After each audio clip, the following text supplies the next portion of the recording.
Tiger Vermudvorn, Earl of Alsace and one of Brune's soldiers, survived the horrible defeat in Dinant Plains while trying to escape. When he saw the Vanadis from afar, Tigray tried to kill Elin with his arrow shot, but all of his shots were deflected by the Vanadis, leading to his capture. After a dream sequence about Brune armies before their demise, Tigray was awoken by Lim through her blade to her mouth. Elsewhere in Alsace's Vorn Manor, Titta was shocked to learn from Moshius and Bertrand about Tigray's capture and a hefty ransom for his release. Meanwhile in Leitmeritz, Tigray missed 2 arrow shots thanks to his poor bow given by Rurik. When Elin avoided an assassination attempt from an assassin with Arafar's wind, Tigray managed to subjugate the assassin by shoot to his foot in an amazing distance, even with a weak bow. Elin apologized to Tigray while planning to execute Rurik and other archers for their disrespect, which Tigray found it exaggerated and pleaded Elin for pardoning Rurik and others. As days passed by, Tigray began to adapt to Leitmeritz life and became quite popular when he was admired by Rurik and others, even though there were some peers who remained discontented about Tigray. When he saw a baby dragon, Tigray accidentally saw Elin naked and turned away. While thinking about Elin's words, Tigray was informed by Rurik about a captured intruder who appeared to be Bertrand. However, their reunion was short-lived when Bertrand reported that Thenardier army has mobilizing its 3,000 troops for Alsace, much to Tigray's shock and anger. Despite Rurik's plea, Tigray insisted on heading to Leitmeritz's gate for Alsace, only to face Elin who in front of him and asked him where is he going at the middle of the night. In response, Tigray told Elin to stand aside without a flinch. In Rance, Duke Thenardier ordered his son, Zion, to lead 3,000 soldiers to attack Alsace. As a parting gift, he gave Zion 2 tamed dragons. Overjoyed, Zion laughed maniacally, excited for the chance to humiliate Tigray. Meanwhile, in Leitmeritz, Tigray argued with Elin about returning to save Alsace. Elin told him it was impossible to protect his homeland alone, but Tigray refused to back down. Annoyed, Elin threatened to kill him if he tried to leave. To everyone's surprise, Tigray boldly asked her to lend him her army instead. Amused by his courage, Elin agreed, but only if Alsace became her territory as payment. Tigray accepted her terms, on the condition that she would treat Alsace with the same respect she gave Leitmeritz. Soon after, Tigray and Elin set out with 1,000 troops toward Alsace. As Zion's army advanced, Thenardier explained to his general, Steid, that destroying Alsace would weaken King Farron further, paving the way for his own rise to power. In Alsace, the residents began evacuating to the outskirts while Titta helped the elderly and children find refuge at a nearby shrine. Moshius had devised a plan to protect the region. He would try to delay Guinelon's army, while Bertrand went to deliver a message to Tigray, and Titta stayed to aid the citizens. Remaining in Vorn Manor, Titta recalled the moment before the Battle of Dinant when Tigray had promised to return safely. Now, she held Tigray's black bow close, praying for his return. Thenardier's army soon stormed into Alsace, looting everything in sight as Zion gleefully watched the destruction. However, his excitement faded when he realized the town was empty. Furious that he couldn't attack the sacred shrine where the refugees hid, Zion decided to target Vorn Manor instead. There, Titta confronted him and begged him to leave. Zion ignored her, chasing her onto the balcony and attempting to assault her. Just then, an arrow pierced his hand, forcing him to release her in agony. Tigray had arrived, and both he and Titta leapt from the balcony, safely cushioned by Elin's wind magic. Overwhelmed with joy, Titta cried upon seeing Tigray again and met his new ally, Elin. As Tigray fought off assassins, his hand was injured, and Titta tore part of her skirt to wrap his wound. When Elin's troops began chasing Zion's retreating forces, Tigray realized his bow was broken. Titta then handed him the family's treasured black bow, the same one his late father Urs had once wielded. When Tigray tested it, the bow released a powerful shockwave with a single pull, signaling that the legendary weapon had accepted its new master. The Leitmeritz army successfully defeated 300 of Thenardier's soldiers in Alsace, but Zion and his remaining 2,700 troops were nowhere to be found. This worried Elin, who knew that Zion's army was still powerful despite the losses. Tigray suspected that Zion had retreated to the Molscian plains to regroup. Seeing an opportunity, Elin decided to strike before Zion's forces could recover. Meanwhile, Zion was stunned to hear that the Zektid army had entered the battle and assumed Tigray had betrayed Brune. Furious, he vowed to destroy Tigray and his allies using his 2 dragons to avenge his humiliation from the Dinant Plains. A few hours later, the 2 armies clashed at the Molscian Plains. At first, Tigray and the Leitmeritz soldiers gained the upper hand, routing the enemy's front line. However, their advance came to a halt when an earth dragon appeared on the battlefield. As Lim led her troops to distract some of Thenardier's soldiers, Elin faced the dragon alone. Using her Vanadis power, Veda, she unleashed a devastating strike that killed the beast. Her incredible display of strength amazed everyone, especially Tigray, who witnessed her full power for the first time. Traumatized by the loss of his dragon, Zion panicked when he saw what he thought were 2,000 reinforcements arriving for Tigray. In reality, Tigray had cleverly used the setting sun to cast long shadows of his horsemen, making their numbers appear far greater than they were. Their reinforcements were fewer than 100 soldiers.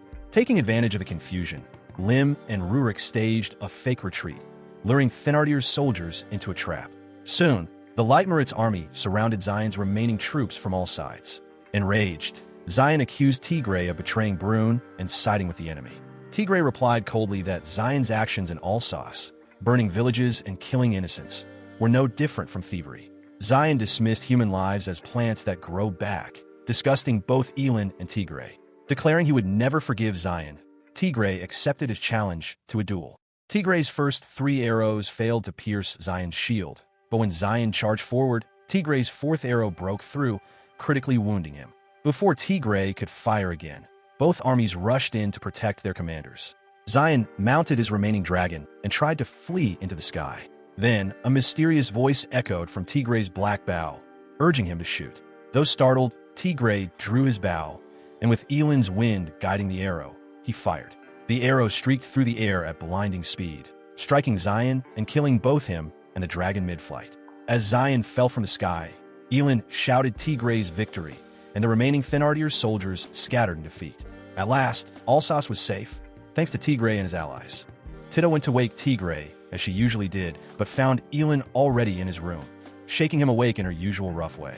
Shocked, Tita scolded Elin for her reckless behavior. Soon after, Elin left for a meeting in Silesia, while Tigray and Tita visited Hunawir village near Alsace. Tigray felt relieved to see the villagers safe and rebuilding their lives. Meanwhile, in Rance, Duke Thenardir raged over the news of Zion's death.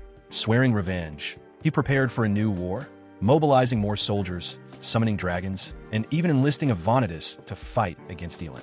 In Silesia, Elin attended a meeting with King Victor at the imperial castle. The king reprimanded her for traveling to Brune without permission and demanded an explanation, warning her that she could be punished under Zekted law. Elin calmly explained that she had been hired by Tigray to protect Alsace, which only made the king more displeased. Fortunately, Safi intervened and persuaded Victor to forgive Elin by reasoning that her actions ultimately benefited Zekted.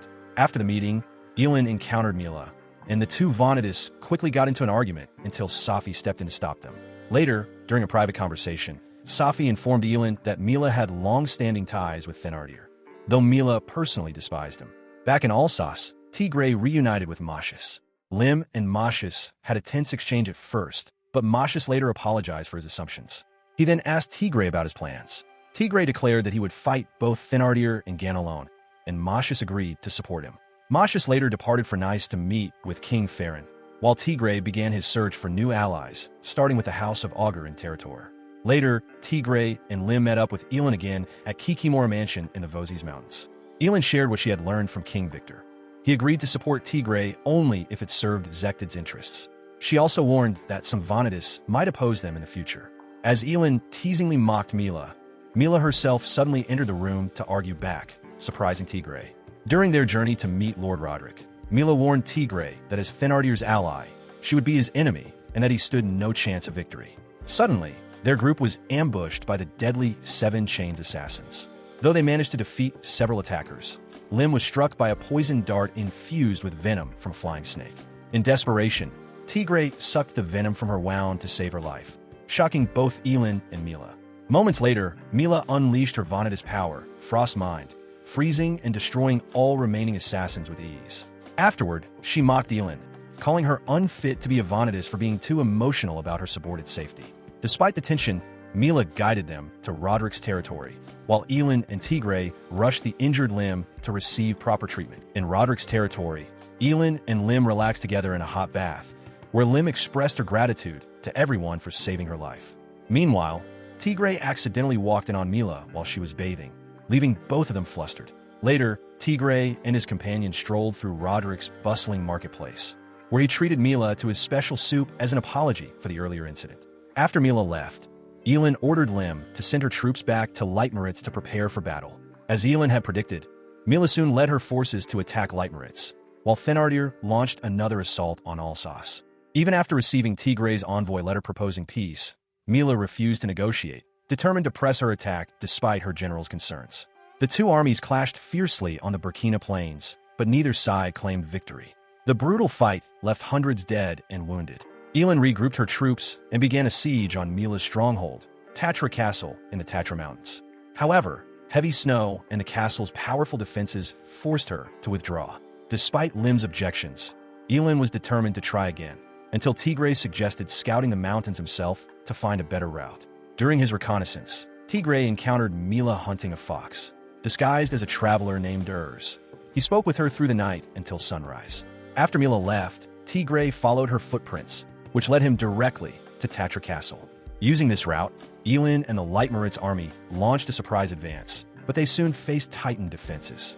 When Elin's initial assault failed, and she was nearly struck by enemy archers, Tigre saved her in the nick of time. Realizing brute force wouldn't work, Tigre called upon Arafar's wind to aid them. Combining his power with Elin's, they unleashed a massive strike that shattered the castle gates. With the defenses broken, Elin rallied her troops and charged forward, beginning the full siege of Tatra Castle. Inside Tatra Fortress, Elin and Mila's fierce duel was suddenly interrupted by the last surviving member of the Seven Chains assassins.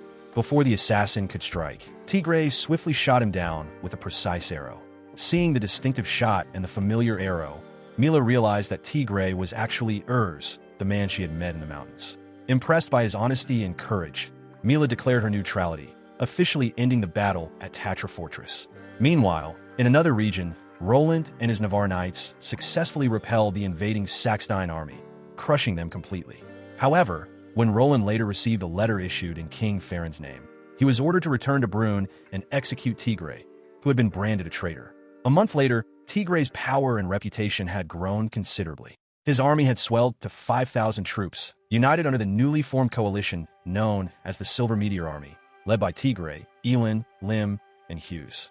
One night, as Tigre rested on a hillside, he unexpectedly encountered Luni flying away from Safi. While chasing her, accidentally tripped and fell on a Tigre, knocking both of them into a nearby river. Later, back at camp, Safi brought grim news. The Brune government had officially declared Tigre a traitor, with Pierre Badouin revoking his noble title and placing Alsace under direct royal control. Shocked but resolute, Tigre vowed to continue fighting for his homeland, while Elin and Safi discussed how the other Vanadis had chosen not to intervene. Soon after, the Silver Meteor Army faced the Navarre Knights on the vast Orange Plains. Roland's strength and skill were overwhelming, cutting down most of Tigre's soldiers with ease. Elin confronted him in a desperate battle, but even her Vanadis power struggled against his sheer might. Just as she was about to fall, Tigre arrived and saved her, drawing Roland's attention toward himself. The Black Knight charged to kill Tigre, but Tigre narrowly dodged a strike and fired an arrow high into the sky at an arc. While Roland pursued them, Tigre grabbed Elin and fled. Moments later, the arrow descended, piercing through Roland's horse's head and killing it instantly. As Elin celebrated their narrow escape, she realized Tigre had been gravely injured during the fight. With the Navarre Knights closing in, Safi appeared on the battlefield. She urged Elin to take Tigre and retreat, while she stayed behind to hold off Roland's forces alone. Safi briefly fought against Roland and the Navarre Knights, buying time for Elin and Tigre to escape. Just as she vanished using teleportation, Roland ordered his men to halt the chase after hearing that reinforcements led by Mashis and his 300 cavalry soldiers were approaching. At the Silver Meteor Army's camp, Mashis shared disturbing news from Nice through Badouin. King Farron's health had worsened, allowing corrupt ministers to seize control. Mashis also revealed that he was saved by Safi in the capital after being attacked by assassins. Later, Elin visited Tigre, promising that she, Safi, and Mashis would lead their army to victory. Meanwhile, Olivier reported new rumors about Tigre's supposed betrayal in Alsace, though Roland remained determined to complete his mission regardless. The next day, the Silver Meteor Army faced the Navarre Knights once more, but they were initially overwhelmed by the enemy's crescent moon formation. While the battle raged, Tigre awoke to find the black bow glowing brighter than ever. Guided by Titta, he discovered an ancient temple hidden within a nearby marsh. Inside, Titta explained that it once belonged to Tir Nafal, the goddess of night, darkness, and death. To Tigray's shock, the goddess possessed Tida's body to test his resolve. Refusing to harm her, Tigray managed to free Tida from Tyr Nafal's control, though the struggle left her clothes torn away in the process. Meanwhile, the Silver Meteor army gained the upper hand as the Navarre Knights became trapped in a mud pit, allowing Lim's unit to ambush them. Elin and Safi then faced Roland head-on, but even their combined Vedas could not defeat the Black Knight. Just as Roland prepared to finish them, Tigray arrived, firing a powerful arrow that interrupted the fight despite his injuries. Roland confronted Tigray, asking about the alleged betrayal in Alsace. Tigray admitted that it was true he had hired the Vanadis, but only to protect his homeland. Though Elin offered to unite against Thenardier, Roland refused, bound by his knightly duty to King Farron. Wounded but determined, Tigray unleashed another charged arrow. Though Roland deflected it, the blast sent both him and the Vanadis flying. Realizing his hands had gone numb and that he could no longer fight, Roland accepted defeat and surrendered to Tigray. With his surrender, the Silver Meteor army secured a decisive victory. After their defeat, the Navarre Knights retreated to Brun's western border to strengthen their defenses. Despite Mash's and Tigray's warnings, Roland decided to return to Nice to report directly to King Farron, carrying the Holy Sword Durandal as a symbol of his loyalty and alliance with Tigray. However, before he could meet the king, Roland fell victim to a trap set by Duke Guénelon. Locked in a sealed chamber, Roland faced his punishment for failing to defeat Tigray, death by a swarm of poisonous bees. The noble Black Knight died a cruel death, never realizing he had been betrayed by his own countrymen. Elsewhere, Elin departed for Legnica to aid her fellow Vanadis, Sasha, who had urgently requested help to repel another Vanadis threatening her territory. Meanwhile, with Roland's death, Brun's political situation grew dire. Taking advantage of the chaos, the Muezzin army launched an invasion from the south, enslaving the citizens of Agnes and burning their villages to the ground.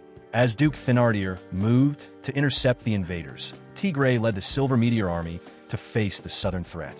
During a scouting mission, Tigray and Rurik discovered that the Muezzin forces had enslaved many villagers, including a girl named Regan, whom they managed to rescue. That night, the Muezzin general, Kashim, commanded 3,000 troops to wipe out Tigray's mere 200 soldiers, only to be caught in a clever ambush by Tigray's shadow troops. The next day, Tigray launched another surprise attack, gradually reducing Kashim's 20,000-strong force to 18,000. Enraged, Kashim ordered the execution of 10 slaves to lure Tigray into open combat. Tigray and 600 Brun soldiers answered the call, confronting Kashim directly. At first, Kashim mocked Tigray, refusing to believe that such a young man led the Silver Meteor army, until the Zekted reinforcements attacked from the flanks. Amid the chaos, Tigray calmly drew his black bow and loosed a single arrow, striking Kashim in the head from over 300 alsin away, killing him instantly.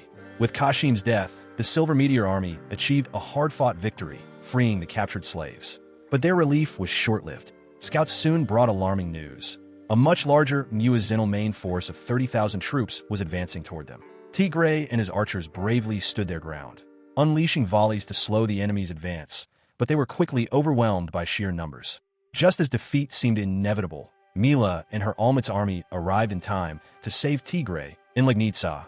Elin is told by Sasha that Libas war maiden Elizaveta, Liza, Famina, is using an incident during their joint campaign against pirates as an excuse to invade.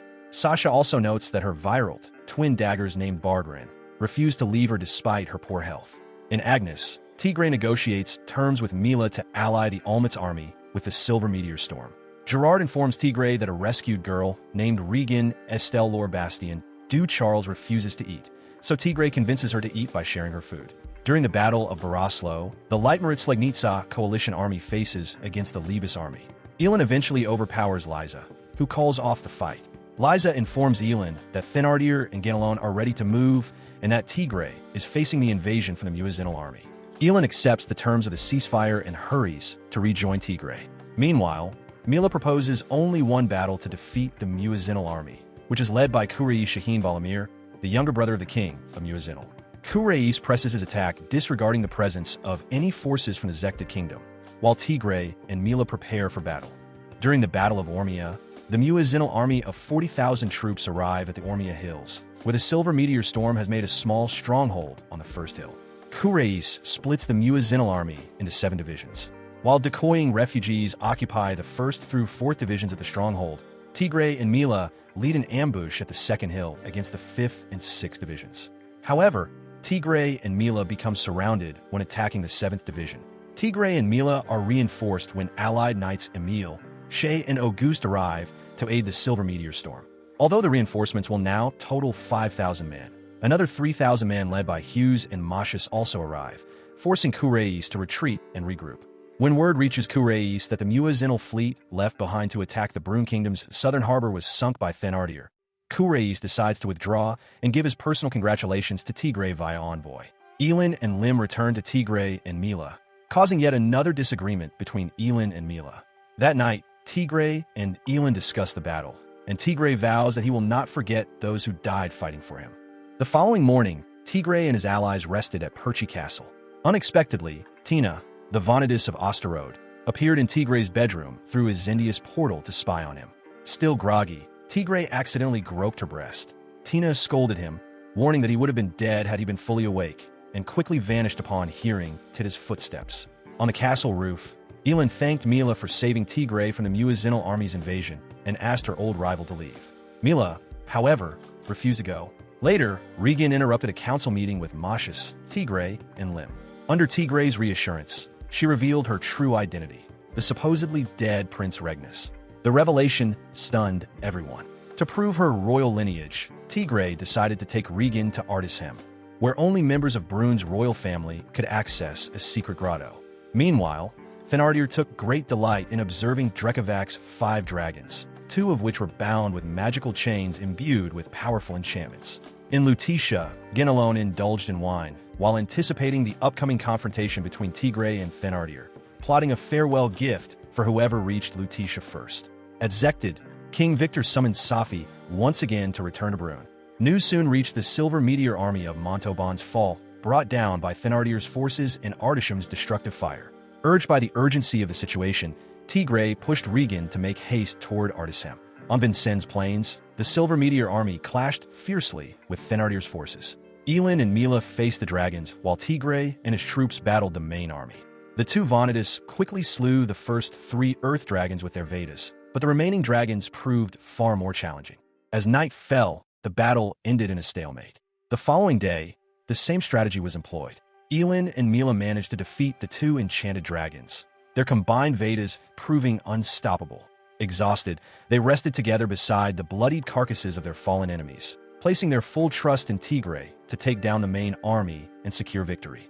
After their hard-won victory on the Villa Crescent's plains, the Silver Meteor army finally had a moment to rest. Elin attempted to wake Tigray from his slumber using her Vanadis bloodlust, only to be pinned down by Tigray's instinctive reaction. Determined to prove Regan's royal heritage, Tigray led an expedition through the St. Grol caverns. However, Thenardier and his forces had anticipated their route, outtracing them and waiting at the entrance to the Holy Grotto. During the ensuing fight, parts of the cavern began to collapse, forcing the survivors to flee. Tigray was cornered by Thenardier's second-in-command, Stide, who prepared to strike him down, but Bertrand leapt in, taking the blow meant for Tigray. Before Stide could recover from the shock, another section of the roof collapsed, burying them all in rubble. When Tigray awoke, he found himself mostly unharmed, while Stide lay crushed beneath the debris. As he solemnly closed Stide's eyes, Tigray searched for Bertrand and eventually found him in an open area, mortally wounded. Bertrand's final words were a heartfelt message. He was proud of Tigray, proud of the man he had become, and certain that Urs would be proud as well. Meanwhile, Elin and the rest of the expedition team pressed toward the grotto's main entrance, only to be startled by a sudden explosion, reminiscent of the Black Bow's immense power. Rushing to the crater, Elin found Tigray collapsed from exhaustion, drained by the Bow's energy. Tragically, she also discovered Bertrand's lifeless body nearby. Back at camp, with the impending battle against Thenardier looming, Gerard asked Mashus about Tigray's condition and whether he would be able to lead the army. Mashus admitted his uncertainty, revealing that he did not know if Tigray could recover from Bertrand's death in time for the next confrontation. Elin came to see and consult Tigray, who was still depressed over Bertrand's death, despite how he used the Black Bow's full power to free himself from the rubble in St. Grol. It took Elin's story about pride to finally regain Tigray's resolve and mettle again, much to Titta's joy. In night, Tigray and Elin then discussed about the future between Alsace and Leitmeritz. The next day, Baduin visited the Silver Meteor army to inform Regan about Farron's recovered wit and his fatal condition caused by repeated poisonings from Ganelone, and urged her to hurry for Nice.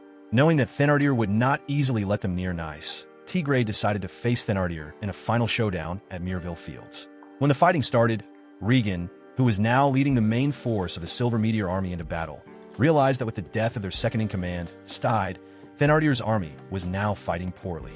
Meanwhile, Tigray and his companions encounter Thenardier. After Thenardier regrets not storming the castle and holding out there, Tigray questions why he had attacked Alsace. His response was that because Tigray allied himself with Zechtid, he had tried to destroy Alsace and prevent him from growing stronger. As Tigray tells him that he wants vengeance for Thenardier's actions against Alsace and Brune, Thenardier proclaims he wants vengeance for his son. Beginning a duel, Tigray prepares a shot, and with the urging of the goddess Tyr Nafal, tries to gain more power. Noticing Tigray's ill intentions, Elin punches Tigray in the face, knocking his arrow to the floor. She tells him that he shouldn't let his anger get the best of him. Thinking of Bertrand, Tigray regains his composure and readies another arrow, before throwing away his remaining arrows, proclaiming that he only needs one to prove his mettle. As Thenardier charges, Tigray lets loose his arrow, aimed for Thenardier's head. Thenardier brings his sword down to destroy the arrow. He seemingly misses, and is struck by the arrow. As he lay there dying, he remembers the arrow averting from the sword's path, dodging its strike. Surprised, Elin asks her sword, Arifar, if it had a hand to play in the arrow's trajectory, only to learn it had not. Mila then says that Tigray managed to gain the wind itself as an ally. Following Thenardier's death, the battle ends. As the group arrives at Nice, Tigray sits next to the princess, parading his troops through the city. As the crowds cheer for the knights, commanders, and Princess Tigray expresses his discomfort towards it. When they arrive at the king's bedchamber, they find Safi already there. Farron expresses his sorrow that he was a poor king and father. He thanks Tigray for his deeds and asks for what he wishes. Tigray responds with 4 things. Payment for the kingdom of Zechtid's alliance in the war. The kingdom of Brune will pay for all the damages caused by the kingdom of Zechtid during the war. The land of Agnes shall be given to the kingdom of Zechtid in a 3-year non-aggression treaty with the kingdom of Zechtid. The king agrees and has Regan sign the document, recognizing her as the next rightful ruler of Brune. He then makes Tigray the next Lumiere Knight, Knight of the Moonlight. Tigray decides to go back to Zechtid as a prisoner of war, as first agreed upon. In Zechtid, Lim and Elin talk about the new trade route they were building with the cooperation of Regan and praise her trustworthiness. They wonder what Tigray plans to do next. Mila is shown trudging through the snow with a bow. Baduin thinks about how some of the previous Lumiere Knights had gone on to be king, and wonders if Tigray could end up doing the same thing.